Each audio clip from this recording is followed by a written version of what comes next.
Hello friends, जय माता दी। कैसे हैं आप सब? अयोध्या जिनका धाम है, राम जिनका नाम है, मर्यादा पुरुषोत्तम वो श्री राम है, उनके चरणों में हम सबका प्रणाम है। आज रामनवमी की आप सभी को हार्दिक शुभकामनाएं। चैत्र माह के नवरात्र का आखिरी दिन यानी चैत्र माह के शुक्ल पक्ष की नौमी तिथि माता की पुनर्आहुति का दिन है। आज के दिन माता का हवन करके सभी लोगों ने कन्या पूजन जरूर किया होगा। चंडी पाठ, रामायण, श्री सूक्त आदि का पाठ भी आज के दिन अभी तक नहीं किया है तो कर लीजिए। इससे भी आर्थिक संकटों में राहत मिलती है। दोस्तों, आज के दिन आपके पास जो भी लक्ष्मी कारक चीज़ें हैं, चाहे वो हत्ता जोड़ी हो, सियार सिंगी हो, गोमती चक्र हो, कौड़ियाँ हो, पीली कौड़ियाँ, उन्हें एक लाल रंग के कपड़े में रख करके उसके सामने बैठ जाइए और उस पर थोड़ी सी एक चुटकी हल्दी चढ़ा करके माता लक्ष्मी के मंत्रों का जप आज के दिन आपको करना चाहिए और फिर उसे काले धागे से बांध करके पूरे घर में घुमा करके आप अपनी तिजोरी में इसे रख दीजिए। आप देखेंगे आपके जीवन में बहुत सारी शुभता का वास होगा, आर्थिक स्थिति आपकी मजबूत होगी, धन धान्य में बढ़ोतरी होगी। और ध्यान रखें, घर की तिजोरी में या गल्ले में, दुकान के गल्ले में आप इसे स्थापित कर सकते हैं।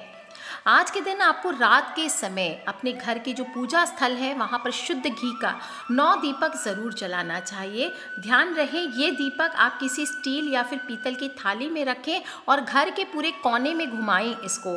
श्री राम जय जय राम, श्री राम जय जय राम, श्री राम जय राम, ऐसे करते हुए इसे पूरे घर में घुमाइए। फिर 2 दीपक अपने घर के मुख्य द्वार पर, एक बालकनी में, एक रसोई में, एक पूजा स्थल पर और एक आप अपने कमरों में रख सकते हैं। ध्यान से रखें, पर्दे आदि से बचा के रखें और अगर जगह जगह नहीं रखना चाहते तो कम से कम मुख्य द्वार और बालकनी में रख करके बाकी के दीपक पूजा स्थल पे रख दीजिए। घर में अगर पानी का पेंडा है तो एक दीपक आपको वहाँ पर भी ज़रूर रखना चाहिए। दोस्तों, नवरात्रों का समापन है और आज के दिन आपको जानवरों को भी थोड़ा भोजन ज़रूर देना चाहिए। गौ माता को खीर पूरी खिलाएं, काले कुत्ते को दूध रोटी खिलाएं, बिल्ली को मीठा दूध पिला सकते हैं। इससे भी माता रानी आपके जीवन पर बहुत भारी कृपा बरसाते हैं और दिन दुनी रात चौगुनी उन्नति मनुष्य करता है। दोस्तों, भगवान श्री राम का जन्म दिवस है, मंदिरों में भीड़ लगी रहती है और कहा जाता है कि आज के दिन ही भगवान श्री हरि विष्णु ने राम रूप में असुरों का संहार करने के लिए पृथ्वी पर चैत्र माह के शुक्ल पक्ष की नौमी तिथि है और पुनर्वसु नक्षत्र और कर्क लग्न में मध्याह्न काल में माता कौशल्या की कोख से जन्म लिया था। श्री राम जी का happy birthday. Happy birthday Shri Ram ji, सभी लोग विश करें। और श्री राम सदाचार के प्रतीक हैं, मर्यादा पुरुषोत्तम है और इनकी जन्म उत्सव को मनाने के लिए सभी लोग घर घर में राम जी की मूर्तियों को जैसे छोटे बालक को झुलाते हैं वैसे पालने में झुलाते हैं। किंवदंतियों की माने तो रामनवमी के दिन ही गोस्वामी तुलसीदास जी ने रामचरितमानस को लिखना शुरू किया था और इसे तुलसी रामायण या तुलसीकृत रामायण भी कहा जाता है।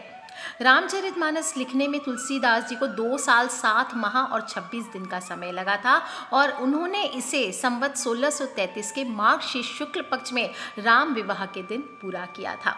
महाकाव्य में 7 कांड है। अवधी भाषा में 7 कांडों के नाम बाल कांड, अयोध्या कांड, अरण्य कांड, किष्किंधा कांड, सुंदर कांड, लंका कांड, युद्ध कांड जिसे कहते हैं और उत्तर कांड है। इस दिन तीसरे प्रहर तक व्रत रखा जाता है और दोपहर में श्री राम महोत्सव मनाया जाता है और इस दिन व्रत रख करके श्री राम जी और रामचरितमानस की पूजा करनी चाहिए, उसके चौपाई पढ़ने चाहिए।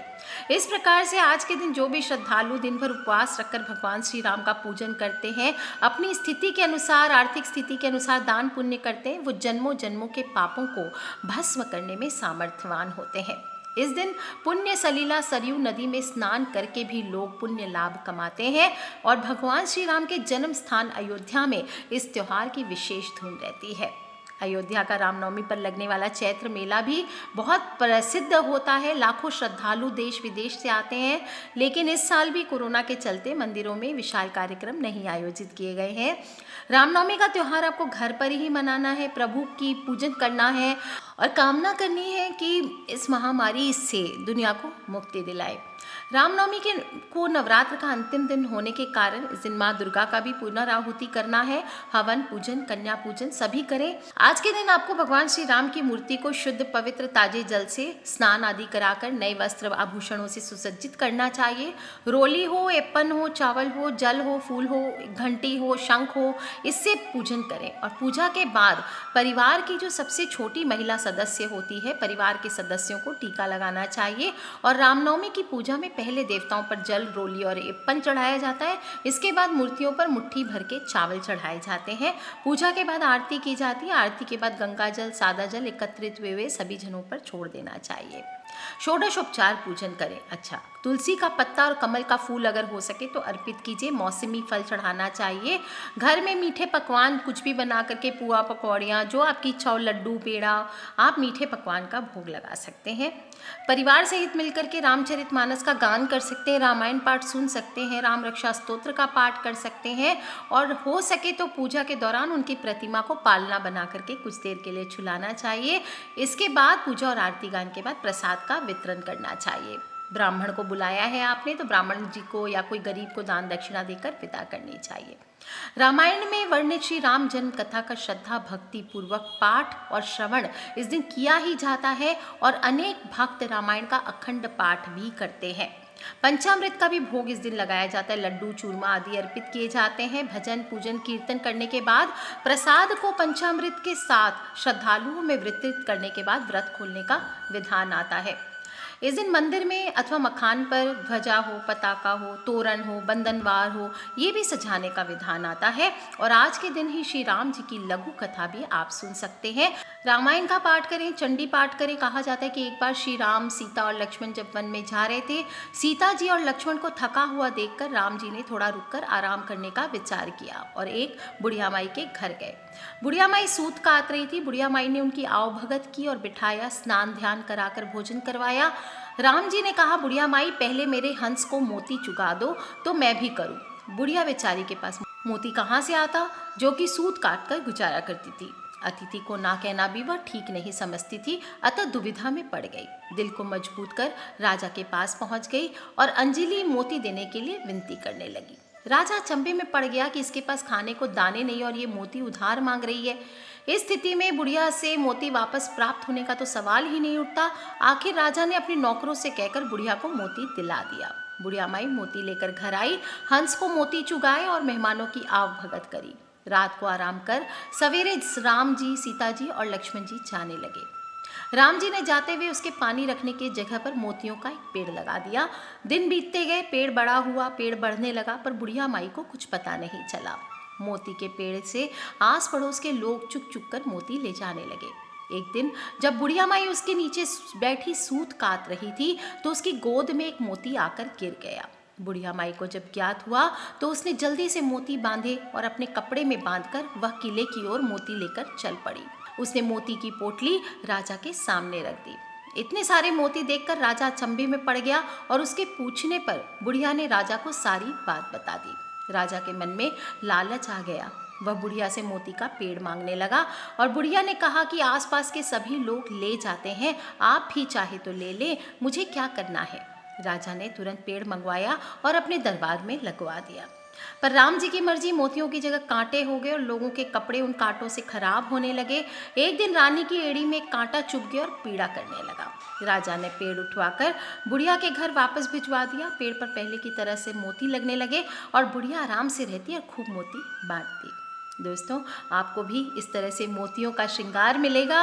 रामनवमी के दिन छोटे छोटे उपाय कर लीजिए। एक कटोरी गंगा जल या पानी लेकर के राम रक्षा मंत्र ओम श्रीम क्लीम रामचंद्राय श्रीम नमः, इस मंत्र का 108 बार जप करके पूरे घर के कोने कोने में उस जल का छिड़काव करें।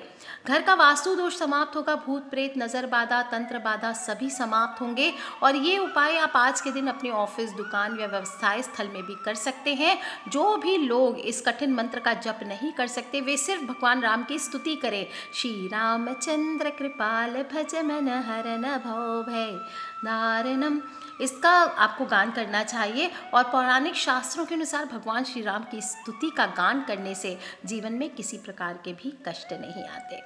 आज के दिन आप रामनवमी का दिन है। सिंदूर लगे हुए हनुमान जी की मूर्ति के हाथ से सिंदूर लेकर के पान का एक पत्ते पर लेकर के माता सीता के चरणों में लगा दीजिए। पान का पत्ता नहीं भी हो तो डायरेक्ट उनके हाथों से लेकर माता सीता के चरणों में लगाएं और सिंदूर लगाने से पहले लाल फूल की एक माला माँ सीता मैया को आप अपने हाथ से पहना दीजिए और सीता माता के चरणों में सिंदूर लगाने के बाद अपनी एक सांस में 3 बार आपको अपनी मनोकामना बोलनी है और माता सीता से पूर्ण करने की प्रार्थना करते हुए लेटकर प्रणाम कर लीजिए।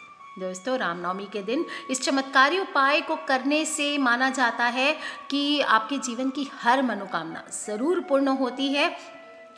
ध्यान रखें, कोई टोके नहीं, रोके नहीं। आप जब भी इस उपाय को करें चुपचाप करें, काम किसी को भी बताएं नहीं आप क्या कर रहे हैं। हाँ, कोई को अगर बताना चाहते हैं मनोकामना, ये आप उनको उपाय बता सकते हैं, वीडियो शेयर कर सकते हैं, लेकिन आपको मुंह से नहीं बोलना है कि मैंने भी किया है इस उपाय को अभी। और आप किसी से बात करें पूरी तरह शांत और मौन रह करके इस उपाय को करना चाहिए। रामनवमी का बहुत ही सिद्ध और पुराना उपाय है दोस्तों ये। आज के दिन हो सके तो किसी पंडित जी को भोजन ज़रूर कराएं और नहीं तो सीधा दान करें। किसी भी मंदिर में बिना पकी हुई भोजन सामग्री किसी ब्राह्मण को दे सकते हैं।